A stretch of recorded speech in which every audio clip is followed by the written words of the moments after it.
Hello dears, welcome back. ഇന്ന് നമുക്ക് Japanese fried chicken കരാഗെ ഉണ്ടാക്കാം. പേര് കേൾക്കുമ്പോൾ വലിയ സംഭവമായിട്ടൊക്കെ തോന്നുമെങ്കിലും വളരെ സിമ്പിൾ റെസിപ്പിയാണ് കേട്ടോ. നമ്മൾ KFC ചിക്കനൊക്കെ ഉണ്ടാക്കൂലേ, അതിലും എളുപ്പമാണ്. ഒരു 300 ഗ്രാം ചിക്കൻ എടുത്തിട്ടുണ്ട്. അത് കുറച്ച് ചെറിയ കഷ്ണങ്ങളായിട്ട് മുറിക്കണം. സാധാരണ KFC ചിക്കനൊക്കെ നമ്മൾ വലിയ വലിയ പീസായിട്ടല്ലേ എടുക്കുന്നത്. ഇത് കുറച്ചും കൂടെ ചെറിയ പീസായിരിക്കണം കേട്ടോ. ഒരു മീഡിയം സൈസിലുള്ള കഷ്ണങ്ങളാണ്. ഇനി ഇതിന് വേണ്ടിയിട്ട് നിങ്ങൾക്ക് ബോൺലെസ് ചിക്കനോ അതല്ല എല്ലോട് കൂടിയ ചിക്കനോ ഉപയോഗിക്കാം. ഞാൻ ബോൺലെസ് ആണ് എടുത്തിരിക്കുന്നത്. പിന്നെ ബോൺലെസ് ചിക്കൻ എടുക്കുമ്പോൾ എപ്പോഴും ചിക്കൻ തൈസ് വാങ്ങുന്നതാണ് നല്ലത് കേട്ടോ. കാരണം ഫ്രൈ ചെയ്തൊക്കെ എടുത്തു കഴിയുമ്പോൾ നല്ല ജ്യൂസി ആയിരിക്കും, നല്ല സോഫ്റ്റ് ആയിട്ട് തന്നെ ഇരിക്കും. ചിക്കൻ ബ്രസ്റ്റൊക്കെ ഉപയോഗിക്കുകയാണെങ്കിൽ കുറച്ചും കൂടെ ഒന്ന് കട്ടിയായിരിക്കും. അപ്പോൾ ഇതെല്ലാം കട്ട് ചെയ്തെടുത്തിട്ട് 2-3 പ്രാവശ്യം നന്നായിട്ട് കഴുകിയെടുക്കണം. അപ്പോൾ ചിക്കൻ നന്നായിട്ട് വാഷ് ചെയ്തെടുത്തു. ഇനി ഇതിനകത്തേക്ക് കുറച്ച് വെള്ളം, ഒരു 1.5-2 കപ്പോളം വെള്ളം ഒഴിച്ച് അതിൻ്റെ കൂടെ ഒരു 1-2 ടേബിൾ സ്പൂൺ വിനീഗറും കൂടി ഒഴിച്ച് ഒരു 10-15 മിനിറ്റ് ഒന്ന് വെക്കാം. ഇതിനകത്ത് നമ്മൾ ഒത്തിരി മസാലകളൊന്നും ചേർക്കത്തില്ല. അപ്പോൾ ചിക്കൻ്റെ ആ ഒരു റോ സ്മെൽ അല്ലെങ്കിൽ ടേസ്റ്റ്, ഒരു ഉടുമ്പ് മണം നമ്മൾ പറയില്ലേ, അതില്ലാതിരിക്കാനാണ് ഇതുപോലെ വിനീഗറിലിട്ട് വെക്കുന്നത് കേട്ടോ. അപ്പോൾ ഒരു 15 മിനിറ്റ് ഇതിങ്ങനെ ഇരിക്കട്ടെ. 15 മിനിറ്റ് കഴിയുമ്പോൾ നമ്മൾ ഈ വെള്ളം കളഞ്ഞതിന് ശേഷം വീണ്ടും ഒരു 2-3 പ്രാവശ്യം നന്നായിട്ട് ചിക്കൻ കഴുകിയെടുക്കണം. ഇനി ഇതിനകത്തേക്ക് ആദ്യം കുറച്ച് ഉപ്പിട്ട് കൊടുക്കാം. ഒരു 1/2 ടീസ്പൂൺ മുതൽ 3/4 ടീസ്പൂൺ അളവിലാണ് കേട്ടോ ഉപ്പ് ചേർക്കേണ്ടത്. പിന്നെ ഒരു 1-1.5 ടീസ്പൂണോളം കുരുമുളക് പൊടി, അല്ലെങ്കിൽ കുരുമുളക് ചതച്ചതായാലും മതി. ഇതിനകത്താകെ നമ്മൾ സ്പൈസസ് അല്ലെങ്കിൽ മസാല പൊടിയായിട്ട് ചേർക്കുന്ന ഈ കുരുമുളക് മാത്രമാണ്. ഇനി ഇതുപോലെ ഒരു മീഡിയം കഷ്ണം ഇഞ്ചിയും 2 വലിയ അല്ലി വെളുത്തുള്ളിയും ഒന്നേ ചതച്ച് ചേർക്കാം, അല്ലെങ്കിൽ ഗ്രേറ്റ് ചെയ്തിട്ടാലും മതി. പേസ്റ്റ് ആയാലും കുഴപ്പമില്ല. പക്ഷേ ഇഞ്ചിയും വെളുത്തുള്ളിയൊക്കെ ഇങ്ങനെ ഗ്രേറ്റ് ചെയ്ത് ചേർക്കുമ്പോൾ ഒരു പ്രത്യേക ടേസ്റ്റാണ്, നല്ലൊരു ഫ്ലേവറാണ്. പിന്നെ ഈ കരാഗെ ചിക്കൻ തന്നെ പല രീതിയിലുണ്ടാക്കുക. ചിലർ ഇഞ്ചി മാത്രമേ ചേർക്കുള്ളൂ, ചിലർ വെളുത്തുള്ളി മാത്രമേ ചേർക്കൂ, അങ്ങനെ പല രീതിയിലുണ്ടാക്കും. പക്ഷേ നമുക്കിപ്പം വേറെ സ്പൈസസ് ഒന്നും ചേർക്കാത്തത് കൊണ്ട് ഇഞ്ചിയുടെയും വെളുത്തുള്ളിയുടെയൊക്കെ ഒരു ഫ്ലേവർ വേണം. ഇനി ഇതിനകത്തോട്ട് നമുക്കൊരു 1.5 ടീസ്പൂണോളം സോയ സോസ് ഒഴിക്കാം. ഡാർക്ക് സോയ സോസ് ആണ് എൻ്റെ ഉണ്ടായിരുന്നത്, അത് 1.5 ടീസ്പൂൺ.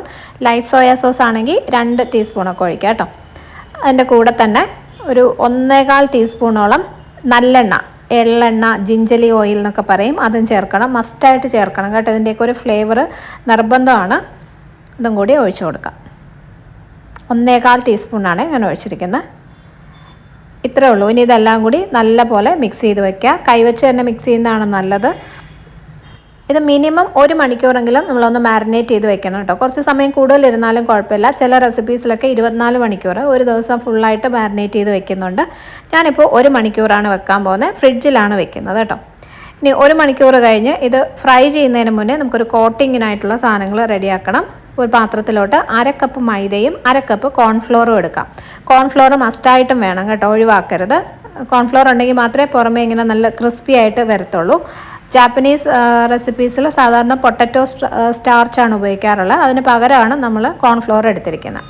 അതിൻ്റെ കൂടെ ഒരു 1/2 ടീസ്പൂണോളം കുരുമുളക് ചതച്ചത് അല്ലെങ്കിൽ കുരുമുളക് പൊടിയും കുറച്ച് ഉപ്പും കൂടി ഇട്ട് കൊടുക്കുക. ഉപ്പ് കൂടി പോകരുത്, കാരണം ചിക്കനിൽ സോയ സോസും അതുപോലെ ഉപ്പും നമ്മൾ എക്സ്ട്രാ ചേർത്തിട്ടുണ്ട്. അപ്പോൾ അതൊക്കെ നോക്കി വളരെ കുറച്ച് മാത്രം ഇട്ടാൽ മതി. ഇതെല്ലാം കൂടി നല്ലപോലെ ഒന്ന് മിക്സ് ചെയ്ത് വയ്ക്കാം. നമ്മൾ നേരത്തെ മാരിനേറ്റ് ചെയ്ത് വെച്ച ചിക്കനിലോട്ട് ഒരു മുട്ടയും കൂടി ചേർക്കാം.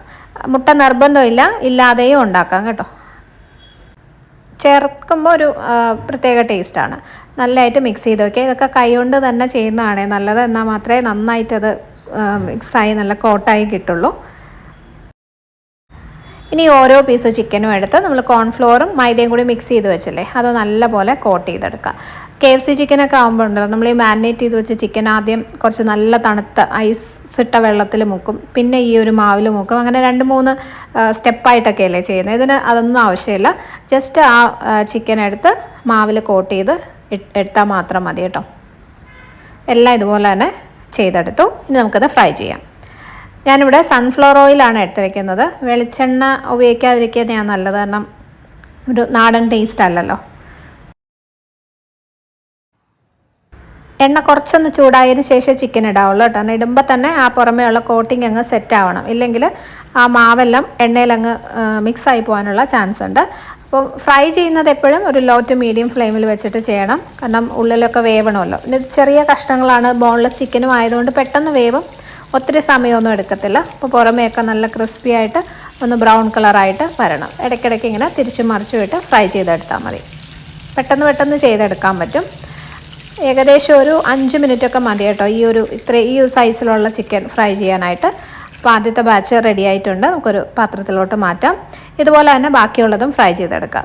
ഇനി ജാപ്പനീസ് ചിക്കൻ ശരിക്കും 2 തവണ ഫ്രൈ ചെയ്യാറുണ്ട്. ഇപ്പോൾ ആദ്യത്തെ ബാച്ച് നമ്മൾ ഫ്രൈ ചെയ്ത് മാറ്റി വെച്ചില്ലേ, അത് കഴിഞ്ഞ് രണ്ടാമത്തെ ബാച്ച് ഫ്രൈ ചെയ്തെടുത്തതിന് ശേഷം ആദ്യം നമ്മൾ ഫ്രൈ ചെയ്തത് ഒന്നും കൂടി എണ്ണയിലിട്ട് ഫ്രൈ ചെയ്തെടുക്കും. അതാണ് ഡബിൾ ഫ്രൈ ആണ് സാധാരണ ചെയ്യാറുള്ളത്. പക്ഷെ ഞാനിപ്പം അങ്ങനെ ചെയ്യുന്നില്ല. ഈ ഡബിൾ ഫ്രൈ ചെയ്യുമ്പം പെട്ടെന്നൊന്നും അങ്ങ് തണുത്ത് പോകത്തില്ല, കുറച്ചും കൂടി ആ ഒരു കോട്ടിങ് നല്ല ക്രിസ്പി ആയിരിക്കും. അപ്പോൾ നിങ്ങൾക്ക് ഇഷ്ടമുള്ള പോലെ ചെയ്യാം കേട്ടോ. വേണമെങ്കിൽ ഡബിൾ ഫ്രൈ ചെയ്തെടുക്കാം. അപ്പോൾ ചിക്കനെല്ലാം ഇതുപോലെ തന്നെ നമ്മൾ ഫ്രൈ ചെയ്ത് മാറ്റുകയാണ്. വളരെ കുറച്ച് ഇൻഗ്രീഡിയൻസ് വെച്ച് ഉണ്ടാക്കുന്നതാണെങ്കിലും സൂപ്പർ ടേസ്റ്റാണ് കേട്ടോ. പിന്നെ ചിക്കൻ ചെറിയ പീസുകളായിട്ട് കട്ട് ചെയ്തിരിക്കുന്നതുകൊണ്ട് തന്നെ ആ ഒരു ഫ്ലേവേഴ്സൊക്കെ നന്നായിട്ട് അതിനകത്ത് പിടിച്ചിട്ടും ഉണ്ടാവേ. കുട്ടികൾക്കൊക്കെ ഇടയ്ക്ക് ഇങ്ങനെ നമ്മൾ പുറത്തുനിന്ന് ഫ്രൈഡ് ചിക്കൻ വാങ്ങിച്ചു കൊടുക്കുന്നേക്കാളും സിമ്പിളായിട്ട് വീട്ടിൽ നല്ല ടേസ്റ്റി ആയിട്ട് ഉണ്ടാക്കി കൊടുക്കാൻ പറ്റുന്നതാണ് ജാപ്പനീസ് ഫ്രൈഡ് ചിക്കൻ. ട്രൈ ചെയ്ത് നോക്കിയിട്ട് അഭിപ്രായം അറിയിക്കണേ. അടുത്തൊരു വീഡിയോയിൽ കാണാം. Bye dears. Thank U.